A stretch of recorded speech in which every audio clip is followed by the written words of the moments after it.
ఏ సినిమాకైనా buzz ఉండాలే కానీ కొనేవాళ్లకు కొదువు ఉండదన్న విషయాన్ని స్పెషల్గా చెప్పాల్సిన పని లేదు.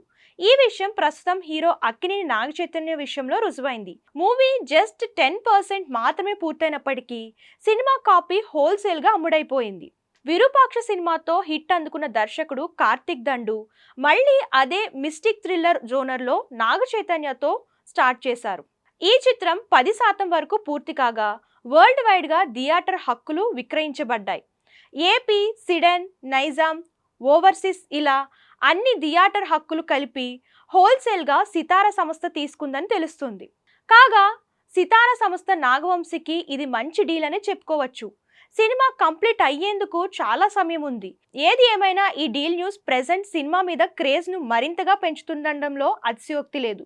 మరోవైపు జాక్ సినిమాను కొనుగోలు చేసిన వారికి మాత్రం ఇది కాస్త ఇబ్బందికరమేనని చెప్పవచ్చు. జాక్ మూవీ బాకీలు వసూలు చేసుకోవడానికి నాగచైతన్య చిత్రమే ఆధారం కాగా దీన్ని బడా సంస్థ తీసుకోవడం దానిపై ఎఫెక్ట్ చూపించే అవకాశం ఉందని తెలుస్తుంది.